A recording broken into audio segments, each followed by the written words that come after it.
Hello नमस्कार दोस्तों, welcome to नित्य एग्जाम पॉइंटर। दोस्तों आपका आपके चैनल में बहुत बहुत स्वागत है। दोस्तों ये है railway NTPC group D 90 days targeted batch, जिसमें हम लोग करते हैं साइंस एनालिसिस।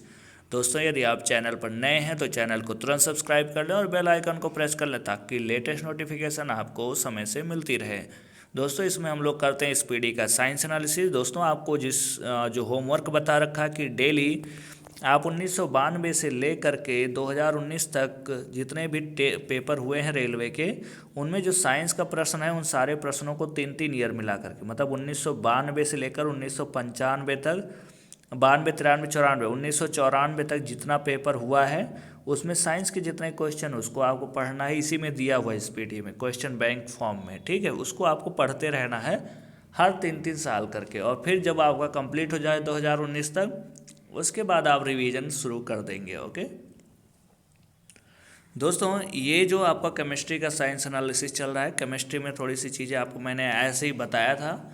यदि आपको डीपली अच्छे से पूरा क्लास लेना है तो सुरेश्वर सर ने पढ़ा रखा है। चैनल के प्लेलिस्ट में जाइए, वहाँ पे केमिस्ट्री, महामैराथन फिजिक्स और बायो की दी हुई है, उसको आप देख लें। इसके अलावा अब चूँकि समय बहुत कम बचा है तो आप अपना रिवीजन शुरू कर दें। यदि आपके पास बुक ना हो स्पीडी की तो आप ऐप डाउनलोड कर लीजिए प्ले स्टोर से, और वहाँ से ऐप के माध्यम से आप पढ़ सकते हैं, ठीक है।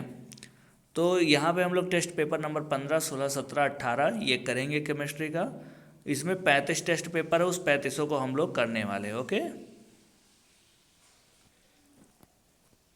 इसके अलावा दोस्तों आपका जो है सुरेश्वर सर मॉर्निंग में आपका साइंस और जीएसजी के इसका टॉप 600 मोस्ट इम्पॉर्टेंट क्वेश्चन की सीरीज चला रहे हैं, उसको भी आप ज़रूर फॉलो करें। इसके अलावा आपकी मैथ्स की प्रैक्टिस वाली क्लास चल रही है, तो ये सारी चीज़ें आप फॉलो करते रहें और हम लोग इसको जल्दी ही कंप्लीट करने वाले हैं। इसके अलावा आप स्टैटिक पोर्शन, करंट अफेयर्स और साइंस इसको आप अच्छे से कर लें। साथ ही साथ आपको रीजनिंग और मैथ पे पूरा कमांड करना होगा, ठीक है। मैथ और रीजनिंग आप प्रीवियस ईयर के प्रश्नों को खूब ज़्यादा से ज़्यादा सॉल्व करें, और उस प्रकार के प्रश्न आए, इतनी अपने अंदर कैपेबिलिटी डेवलप कर लें कि आप क्या कर पाएँ, उस प्रकार के प्रश्न डाटा में कुछ चेंजिंग कर भी दे तो भी आप उसको कर ले जाएं। ओके, तो आइए हम लोग टेस्ट पेपर 15 करते हैं। बाकी आप अपना काम ईमानदारी से करते रहिए, क्योंकि मेहनत आपको ही करना है। तो रबड़ के संश्लेषण में आप जानते हो रबड़ बनाया जाता है ना, कृत्रिम रबड़ आजकल बनता है बहुत ज़्यादा। तो ये रबड़ के संश्लेषण में किसका प्रयोग किया जाता है, तो आइसोप्रीन का प्रयोग किया जाता है, ठीक है, आइसोप्रीन। और रबड़ के बहुत सारे फॉर्म आपको देखने को मिल सकते हैं, ठीक, टायर वगैरह भी रबड़ का ही बनता है। तो आइसोप्रीन, रबड़ के संश्लेषण में आइसोप्रीन का प्रयोग किया जाता है। इसके अलावा ब्यूटाडीन और स्टाइरीन, क्लोरोप्रीन, ये इन सब का प्रयोग किया जाता है। आइसो बीटाडीन, ठीक है, ब्यूटाडीन, उसके बाद स्टाइरीन, क्लोरोडीन। तो इनमें जो होता है वो होता है वल्कनीकरण।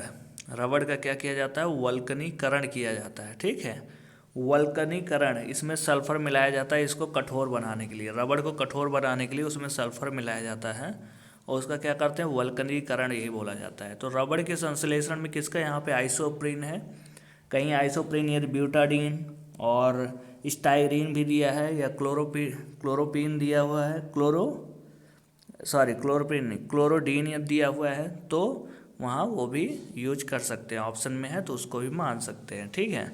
तो ये आपका आइसोप्रीन करेक्ट आंसर होगा। जो एसिटिलीन है ये गैस होती है, एथिलीन भी। तो एसिटिलीन, एथिलीन जो है ये कृत्रिम, क्या करते हैं, कृत्रिम जो है फलों को कृत्रिम रूप से पकाने के काम आते हैं, ठीक है, दोनों का प्रयोग किया जाता है।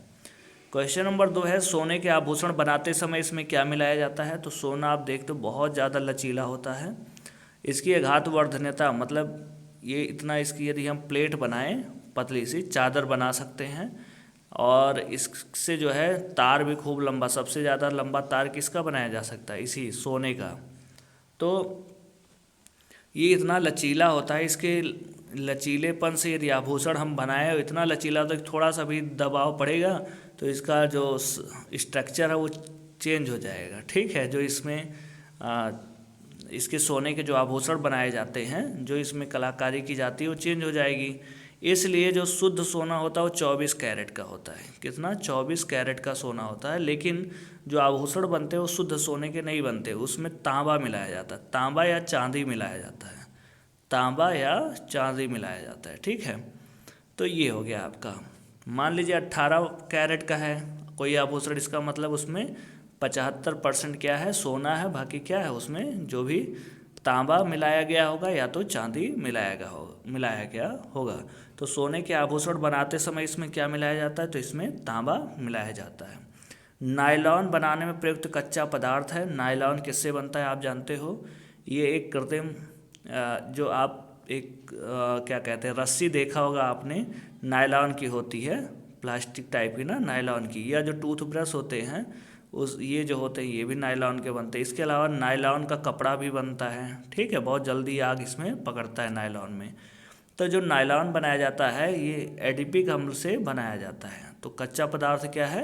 एडिपिक अम्ल। एथिलीन से पॉली एथिलीन बनाया जाता है, पॉलीथीन जिसको बोलते हैं। तो यूरिया आप जानते हो ये उर्वरक होता है, फॉर्मेल्डिहाइड, इससे भी बनाया जाता है बहुलकीकरण द्वारा। इस प्रकार से जैसे नायलॉन वगैरह प्लास्टिक बनाए जाते हैं इससे, फॉर्मेल्डिहाइड से भी। तो एडिपिक अम्ल जो है ये आपका नायलॉन बनाने में कच्चे पदार्थ के रूप में एडिपिक अम्ल प्रयोग किया जाता है। ओके, क्वेश्चन नंबर आपका है 4, मोमबत्ती का जलना क्या है? तो आप बताओ, भौतिक परिवर्तन, रासायनिक परिवर्तन क्या होता है? भौतिक परिवर्तन वो होता है कि जिस चीज़ की वजह से उसमें परिवर्तन हुआ है उस चीज़ को हटा दो तो पुनः अपनी पुरानी अवस्था में लौट आएगा। रासायनिक परिवर्तन क्या होता है कि वो पुरानी अवस्था में दोबारा लौट के नहीं आएगा। अब बताओ, आप जब मोमबत्ती को जलाते हो आप, तो गर्मी के कारण से ये तो पिघल तो जाता है, फिर ठंडा होने के बाद फिर देखिए मोमबत्ती मिली रहती है ना, उससे फिर बनाया जा सकता, मतलब पुनः प्राप्त किया जा सकता। तो ये भौतिक परिवर्तन हो गया। लेकिन जो उसमें धागा लगा होता है वो तो जल जाता है, क्या फिर धागे को पाया जा सकता है? तो आप कहोगे नहीं, तो ये क्या है? रासायनिक परिवर्तन होता है। तो इसका मतलब मोमबत्ती का जलना क्या? रासायनिक परिवर्तन और भौतिक परिवर्तन दोनों है। ओके, बर्फ होता है, बर्फ को आप जो है गर्म कर दो तो क्या हो जाएगा? पानी बन जाएगा। फिर इस पानी को क्या कर दो? ठंडा कर दो तो फिर बर्फ बन जाएगा। तो क्या है? ये भौतिक परिवर्तन है। लेकिन क्या जो धागा उसमें मोमबत्ती में लगा रहता है वो जल जाता तो क्या फिर से धागा मिल पाएगा? तो आप बोलोगे नहीं, इसका मतलब वो रासायनिक परिवर्तन और मोमबत्ती का पिघलना ये क्या है? ये भौतिक परिवर्तन है। ओके, क्वेश्चन नंबर 5, आतिशबाजी का हरा रंग बेरियम के कारण और लाल रंग स्ट्रांसियम के कारण होता है। ठीक है, आतिशबाजी जो पटाखा दगाते हैं उसमें हरा रंग बेरियम के कारण और लाल रंग स्ट्रांसियम के कारण होता है। कपूर को किस विधि द्वारा शुद्ध किया जाता है? तो ये ऊर्ध्वपातन। कपूर को ठोस रहता है, आप इसको जैसे ही जलाते हो तो ये कोई भी चीज़ जो ठोस रहती है उसमें उष्मा दो तो वो लिक्विड में बदलता है, मतलब द्रव से फिर और उष्मा दो तब वो गैस में बदल जाता है। लेकिन ये कपूर और आयोडीन दो ऐसी चीज़ें हैं, आयोडीन, इसको भी यदि आप गर्म करो तो ठोस से सीधे गैस बन जाता है। तो इस प्रकार की क्रिया जो होती है ऊर्ध्वपातन कहलाती है। ठीक है, तो किस विधि द्वारा शुद्ध किया जा सकता है? ऊर्ध्वपातन। आयोडीन को भी ऊर्ध्वपातन द्वारा। आसवन क्या होता है? आसवन में हम कोई चीज़ गर्म करते हैं तो उसके भाप को एक दूसरी जगह इकट्ठा कर लेते हैं। ठीक है, निर्वात आसवन क्या है? एक ऐसी पाइप लगा दी जाती है, जब यहाँ किसी चीज़ को गर्म किया जाता है तो एक गैस बन के, मतलब वाष्पित होकर के ऐसे दूर दूर जाती है, जितना दूर होती है तो ये ठंडी हो जाती है, ठंडा होकर फिर ये द्रव में कन्वर्ट हो जाती है। तो इसको यहाँ पे इकट्ठा कर लिया जाता है, इसको बोलते हैं निर्वात आसवन। पारा तो खुद ही लिक्विड अवस्था में होता है। पुराने तैल चित्रों के ओके एक प्रश्न छूट गया, क्वेश्चन नंबर 7, कौन सी धातु सदैव मुक्त अवस्था में पाई जाती है? तो सोना जो है किसी अन्य चीज़ों से क्रिया नहीं करती है जल्दी, इसलिए सोना मुक्त अवस्था में मिलती है। ठीक है, और जो बाकी सारी चीज़ें हैं यूरेनियम, नियॉन, पारा, ठीक, तो ये मुक्त अवस्था में नहीं है, किसी न किसी अयस्क के फॉर्म में होते हैं। जैसे पारे का जो अयस्क हो क्या है? सिनेबार के रूप में पारा मिलता है।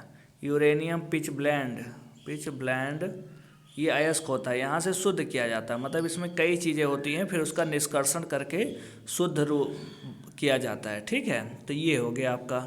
लेकिन जो सोना होता है सदैव मुक्त अवस्था में पाई जाती है। ओके, क्वेश्चन नंबर 8 है, पुराने तेल चित्रों वाले रंगों को फिर से उभारने के लिए इसमें किसका प्रयोग किया जाता है? तो आपका करेक्ट आंसर होगा हाइड्रोजन परऑक्साइड H2O2। H2O2 का प्रयोग, हाइड्रोजन परऑक्साइड का प्रयोग किया जाता है। ये पुराने तेल चित्र वाले जो रंग हैं उनको फिर से उभारने के काम आता है। सल्फ्यूरिक अम्ल आप जानते हो H2SO4, ये सबसे ज़्यादा प्रयोग किया जाता है ना, इसी को तेजाब भी, सांद्र H2SO4 जो होता है वो तेजाब होता है। और इसको जो है ऑयल ऑफ विट्रॉल भी बोलते हैं, ऑयल ऑफ विट्रॉल।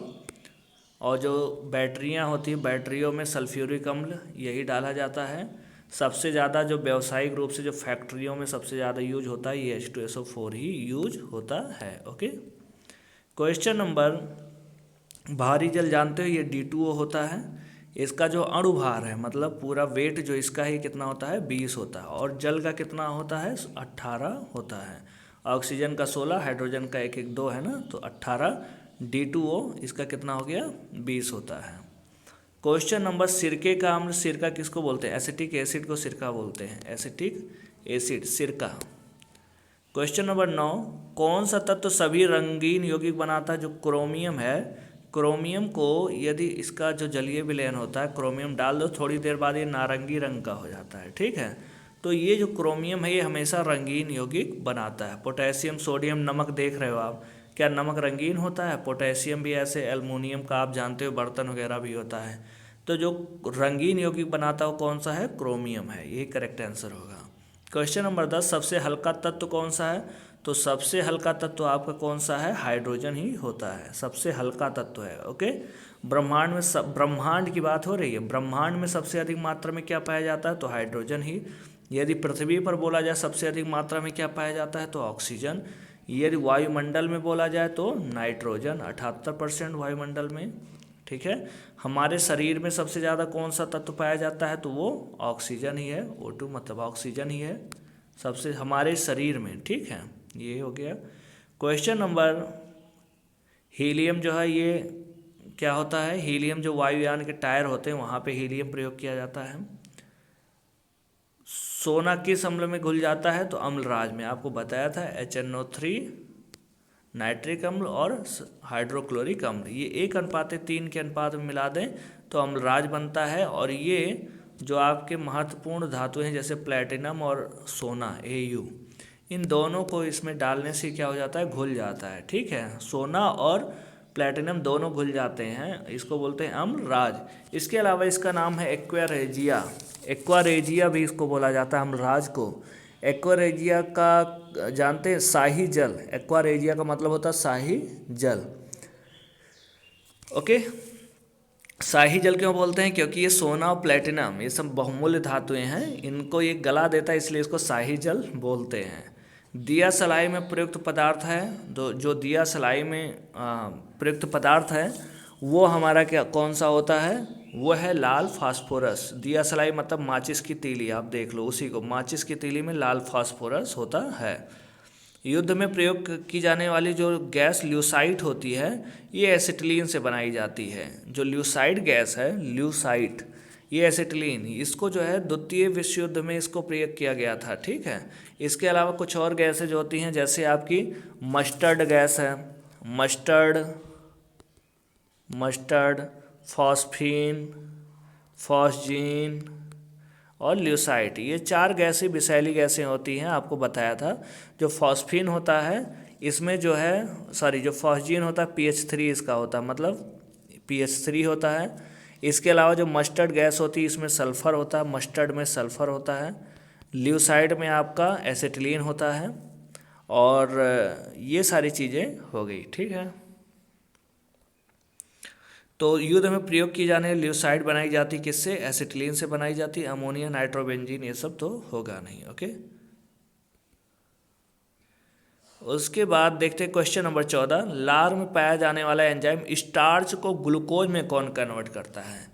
तो स्टार्च को कौन कन्वर्ट करता है, ये आपका कन्वर्ट करता है माल्टेज। कौन करता है, माल्टेज जो है स्टार्च को ग्लूकोज में कन्वर्ट करता है। ओके, माल्टेज जो जाइमेज होता है ये ग्लूकोज को एल्कोहल जिसको शराब बोलते हैं ना, ग्लूकोज को एल्कोहल में कन्वर्ट करता है जाइमेज। लाइपेज जो होता है, ये लिपेज लिखा हुआ है, इसको यदि हम वैसे पढ़ें तो इसको पढ़ते हैं लाइपेज। ये लिपिड को वसा और ग्लिसरॉल में, जो लिपिड होते हैं लिपिड को वसा में कन्वर्ट करता है और ग्लिसरॉल में कन्वर्ट करता है लाइपेज। ओके, इरेप्सिन जो है ये आपके प्रोटीन के संश्लेषण में, प्रोटीन के पाचन में सहायक होता है इरेप्सिन। ये प्रोटीन को अमीनो एसिड में कन्वर्ट कर देता है, अमीनो एसिड में कन्वर्ट कर देता है इरेप्सिन। ओके, तो माल्टेज जो है ये स्टार्च को ग्लूकोज में कन्वर्ट करता है। ओके, क्वेश्चन नंबर 15, पेट्रोल में बेसैला मिश्रित पदार्थ क्या, पेट्रोल में क्या मिलाया जाता है? Tetra ethyl lead. Tetra ethyl lead, TEL आप ऐसे बोल सकते हो, तेल, या ऐसे बोल सकते हो टेट्रा एथिल लेड। ये क्या है? तेल मतलब पेट्रोल, ठीक है, या इंजन, इंजन जो होता है इंजन में क्या मिलाया जाता है? Tetra ethyl lead. ये अपस्फोटक रोधी का काम करता है। जो जब हम स्कूटर या ये सब चलाते हैं तो देखिए फट फट फट की आवाज़ आती है ना, वो आवाज़, ये उस आवाज़ को, नॉकिंग को यही कम करता है टेट्रा एथिल लेड। तो ये पेट्रोल में ही विषैला पदार्थ मिलाया जाता है टेट्रा एथिल लेड। डीडीटी एक कीटनाशक होता है, बहुत फेमस था, इसकी वजह से बहुत सारे जीव जंतु इसको खाने से क्या हो गए? मर गए, ठीक है, जैसे गिद्ध वगैरह आपके हुए। तो जब डीडीटी ये खेतों में किया जाता है, इसका नाम होता है डाई, इसका नाम जो होता है डीडीटी का डाईक्लोरो, डाईफिनाइल और trichloro ethane. Dichloro, diphenyl, trichloro ethane, इसका क्या है? रासायनिक नाम है।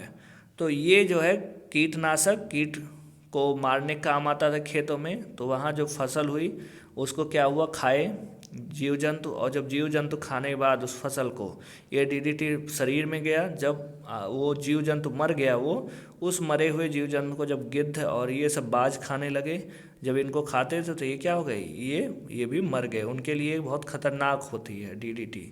तो ये कीटनाशक है। ओके, डीडीटी, टेट्रा एथिल यही मिलाया जाता है पेट्रोल में, आप जानते रहे। अब शुष्क धुलाई जो ड्राई क्लीनिंग की जाती है, ये किसके द्वारा? बेंजीन के द्वारा। इसके अलावा बहुत सारी चीज़ें यूज की जाती हैं ड्राई क्लीनिंग में, लेकिन यही आपका जो है यहाँ पे ऑप्शन करेक्ट होगा, बेंजीन। ओके, ड्राई क्लीनिंग मतलब समझ रहे होंगे शायद आप, कि जो कोट वगैरह होता है उसको पानी से नहीं धुलते हैं ना, कि डिटर्जेंट में डाल के उसको ड्राई क्लीनिंग करवाया जाता है। तो ये क्या हो गया? बेंजीन।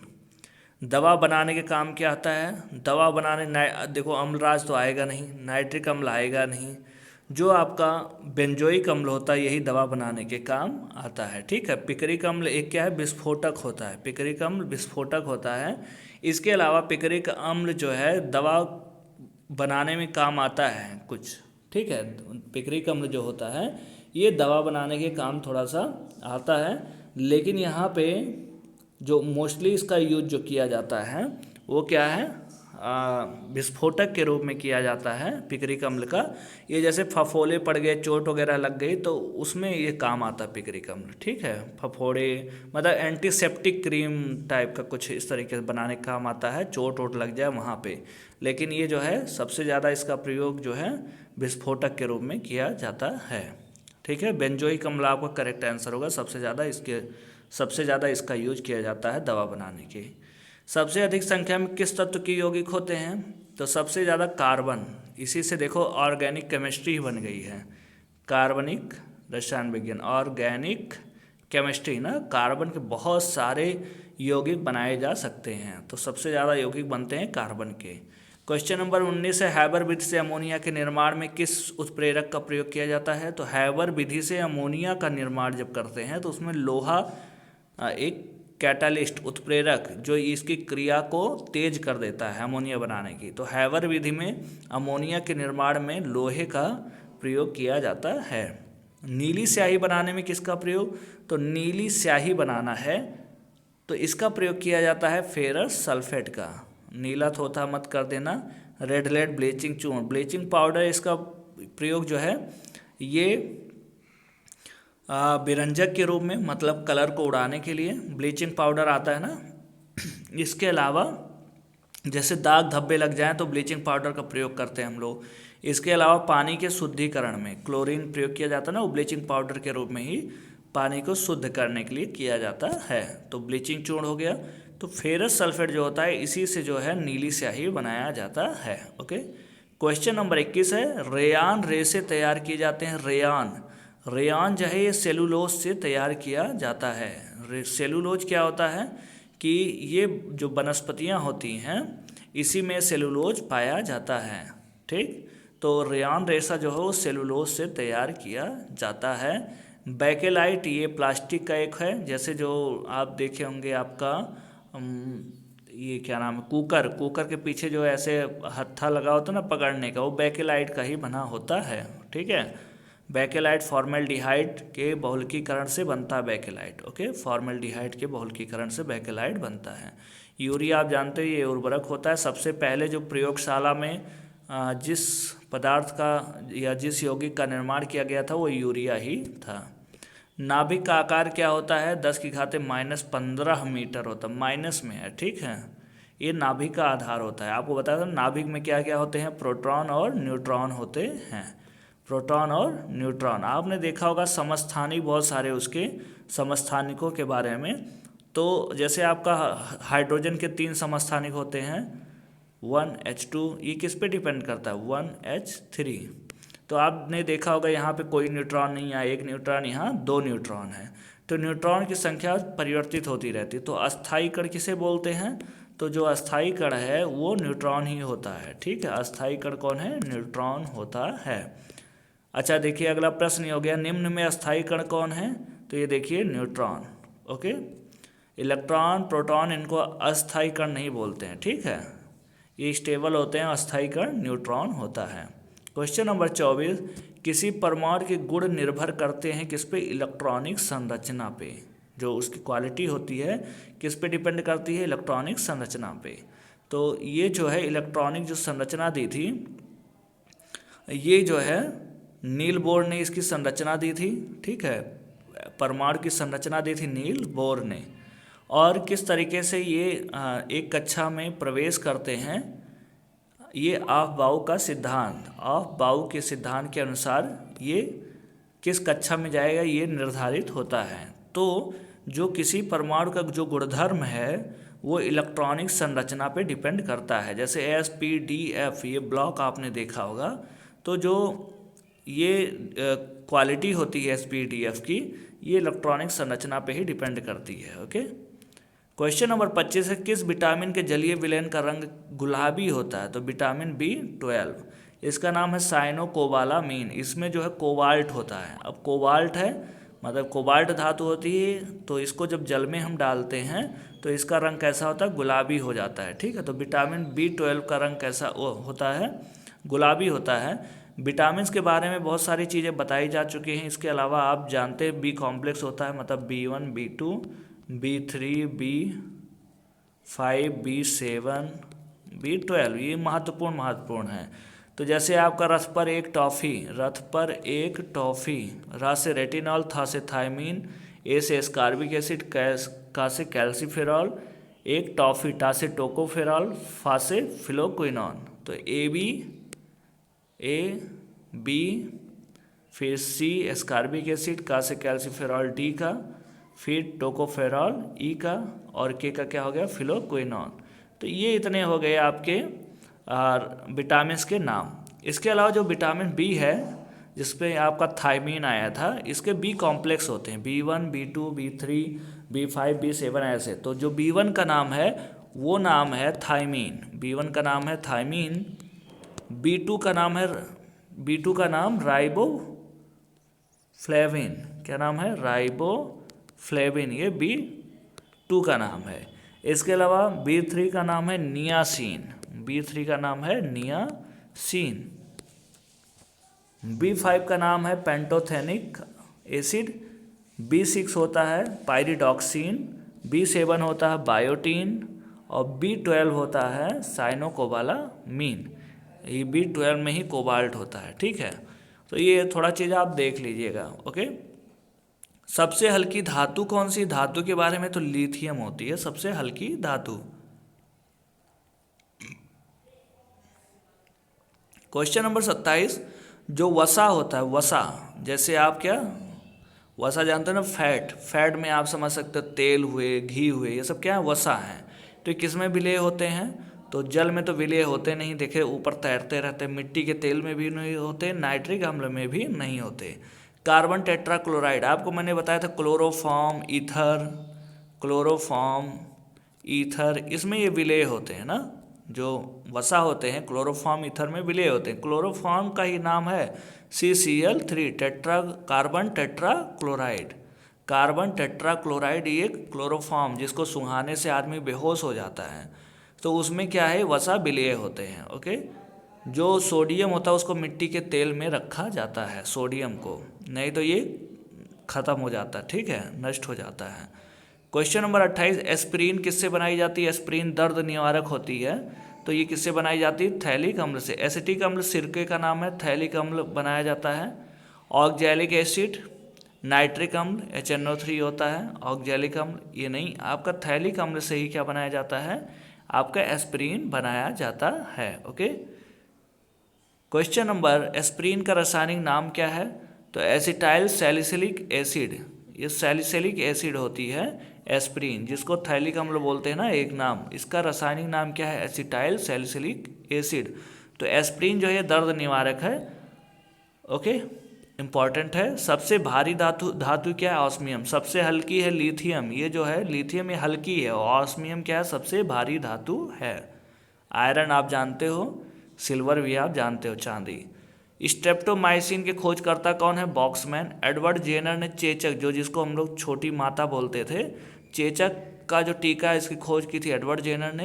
अलेक्जेंडर फ्लेमिंग ने पेंसिलिन की खोज की थी, तो पेंसिलिन की खोज करने का श्रेय जाता है अलेक्जेंडर फ्लेमिंग ने। एडवर्ड जेनर को चेचक का टीका खोजा था, तो टीके की खोज का जनक किसे कहा जाता है? एडवर्ड जेनर को ही कहा जाता है। ओके, क्वेश्चन नंबर, चैडविक ने किसकी खोज की थी? ये इन्होंने न्यूट्रॉन की खोज की थी। ओके, प्रोटॉन की खोज की थी रदरफोर्ड, न्यूट्रॉन की खोज की थी चैडविक, और इलेक्ट्रॉन की खोज की थी जेम्स और जे थॉमसन। ओके, इसके अलावा यहाँ पे क्या क्या होते हैं? पॉजिट्रॉन होते हैं, पॉजिट्रॉन की खोज की थी एंडरसन, और न्यूट्रिनो की खोज की थी पाउली, न्यूट्रिनो पाउली। जो ये पॉजिट्रॉन होता है ये इलेक्ट्रॉन का प्रतिकरण होता तो ये पॉजिटिव है, धनावेशित, और इलेक्ट्रॉन ऋणावेशित, लेकिन इन दोनों का जो द्रव्यमान है वो लगभग सेम होता है, इसलिए क्या होता है, इलेक्ट्रॉन का प्रतिकरण कहलाता है पॉजिट्रॉन। ओके, क्वेश्चन नंबर 32, जल का शुद्धिकरण किसके द्वारा किया जाता है? क्लोरीन के द्वारा। किस रूप में? Bleaching powder, CaOCl2, calcium oxychloride, calcium oxychloride, ये भी पूछा जा सकता है, ठीक है, ब्लीचिंग पाउडर, या इसको विरंजक चूर्ण भी बोलते हैं। तो जल का शुद्धिकरण किससे किया जाता है? क्लोरीन द्वारा किया जाता है। सबसे अधिक विद्युत ऋणीय तत्व कौन सा है? फ्लोरीन है, ठीक है, सबसे ज़्यादा विद्युत ऋणीय तत्व कौन सा है? फ्लोरीन होता है। ओके, और विद्युत ऋणात्मकता किसकी अधिक होती है? वो क्लोरीन की होती है, ठीक। क्वेश्चन नंबर 34, राष्ट्रीय रासायनिक प्रयोगशाला, जो नेशनल जो आपकी केमिकल लेबोरेटरी हो पुणे में है, ठीक, महाराष्ट्र में पड़ता है, पुणे। फ्रियॉन क्लोरोफ्लोरोकार्बन जिसको बोलते हैं, ये क्या होता है? फ्रियॉन, इसका रासायनिक नाम है क्लोरोफ्लोरोकार्बन। जो रेफ्रिजरेटर होता है या जिसको फ्रिज बोलते हैं, रेफ्रिजरेटर में फ्रियॉन प्रशीतक के रूप में यूज किया जाता है, मतलब ठंडा रखने का काम यही करता है, ठीक है। अमोनिया भी यूज किया जाता है, ये भी किया जाता है, ठीक। तो जो क्लोरोफ्लोरोकार्बन होता है ये एसी में, फ्रिज में क्लोरोफ्लोरोकार्बन CFC किया जाता है। ये ओजोन के क्षरण में, मतलब ओजोन लेयर को ये नष्ट करती है, इसलिए इस पर जो है प्रतिबंध लगाने का वो किया गया था कि इस पर प्रतिबंध लगाया जाए या इसके यूज को कम से कम किया जाए, ठीक है। तो इसी को फ्रियॉन भी बोलते हैं। क्वेश्चन नंबर 36 है, टेफ्लॉन किसका बहुलक होता है? तो सिंपल सा है, टेफ्लॉन किसका बहुलक है? ये आपका जो है बहुलकीकरण से ये एक प्रकार का जो है टेफ्लॉन आपका क्या है, प्लास्टिक होता है, और ये बहुलक होता है टेट्राफ्लोरोएथीन से बना होता है, टेट्राफ्लोरोएथीन से बना होता है टेफ्लॉन, ठीक है। टेफ्लॉन के बर्तन और ये सब भी देखने को मिलते हैं। ओके, संश्लेषित रेशा क्या है? संश्लेषित रेशा आपको अभी बताया था, सेलुलोज प्राकृतिक रूप से पाया जाता है वनस्पतियों से। रेशम का कीट होता है, ठीक है, उससे पाया जाता है। ऊन भेड़ से पाया जाता है। तो संश्लेषित रेशा कौन है? रेयॉन। और रेयॉन के उसके लिए आपको बताया था किससे? सेलुलोज के संश्लेषण से ये बनता है, रेयॉन, ठीक है। क्वेश्चन नंबर 38 है, कांच पर लिखने के लिए किस अम्ल का प्रयोग किया जाता है? तो हाइड्रोफ्लोरिक अम्ल का प्रयोग किया जाता है। कांच पे कुछ लिखना हो आपको तो कौन सा अम्ल यूज किया जाता है? हाइड्रोक्लोरिक मत समझ लेना, हाइड्रोफ्लोरिक अम्ल, फ्लोरीन होता है इसमें, ठीक है। तो हाइड्रोफ्लोरिक अम्ल का प्रयोग किया जाता है कांच पर लिखने के लिए, ओके। क्वेश्चन नंबर 39, समुद्री जल से नमक किस विधि द्वारा? आप बताओ, समुद्री जल को लो और उसको क्या कर दो, उसके पानी को उड़ा दो, नीचे क्या बचेगा? क्या बचेगा? नमक बचेगा। तो क्या है? वाष्पीकरण। तो समुद्री जल से नमक किस विधि द्वारा तैयार किया जाता है? वाष्पीकरण। ऊर्ध्वपातन आपको जानते ही हो, ऊर्ध्वपातन क्या होता है? डायरेक्ट ठोस से क्या हो जाए? गैस में बदल जाए, ऊर्ध्वपातन है। क्रिस्टलीकरण क्या होता है? जैसे आप चाशनी लो पानी और उसका, तो पानी उड़ जाता है, क्या बचता है? चीनी बचता है। वाष्पीकरण क्या है? पानी को उड़ जाए अपने आप, छोड़ देते, उसको गर्म थोड़ी नहीं करते ना। जो नमक बनाते हैं उसको गर्म थोड़ी नहीं करते हैं, वो तो ऐसे ही एक तालाब टाइप का बनाते हैं, समुद्र का जल इसमें भर लेते हैं, फिर ये धीरे धीरे उड़ जाता है, पानी वाष्पित हो जाता है, फिर नीचे क्या बच जाता है? नमक बचा रह जाता है। तो ये वाष्पीकरण है। आचमन क्या है? कि यहाँ पे गर्म करते हैं और गर्म करके एक नली के माध्यम से क्या होता है, ये आपका गर्म करके जो ऊपर ये गैस बनती है, और गैस को फिर क्या कर लेते हैं? बर्तन ऊपर से लगा देते हैं, यहाँ पे ये जाके स्टोर हो जाता है। ये आपका आसवन है। ऐसे निर्वात आसवन भी होता है, खूब लंबी नली होती है ऐसे, और जब ये नली में पहुँचता है वाष्पित होकर के ठंडा हो जाता है, फिर ठंडा होकर द्रव बन जाता है, फिर यहाँ बर्तन में इसको अलग कर लेते हैं और दूसरा वाला यहीं पे रह जाता है, ठीक है। तो इस तरीके से ये निर्वात आसवन हुआ। तो इस प्रकार से हम निष्कर्षण या शुद्धिकरण में इन सारी विधियों का प्रयोग करते हैं। तो ये आप आज आपका हो गया टेस्ट पेपर नंबर 15। कल हम लोग करेंगे 16, और 2 दिन में इसको मेरा प्रयास रहेगा 16, 17, 18, मतलब आज हो गया 4 तारीख, 5, 6 तारीख तक केमिस्ट्री कंप्लीट कर देंगे, फिर आपका बायो चलेगा, ठीक है। बाकी अब ये सारी चीज़ें जो पढ़ाई गई इसको आपको पढ़ते रहना है, ठीक है। मेहनत आपको बहुत करना है, बहुत ज़्यादा अपनी जो मेहनत है उसको आप बढ़ा दीजिए बहुत ज़्यादा, ठीक है। तो आप इसको अच्छे से पढ़िए। वीडियो अच्छा लगा हो तो लाइक करें, शेयर करें, कमेंट करके ज़रूर बताएं। चैनल पर नए हैं तो चैनल को सब्सक्राइब कर लें, बेल आइकन को प्रेस कर लें। मिलते हैं नेक्स्ट वीडियो में, तब तक आप अपना ख्याल रखें। जय हिंद।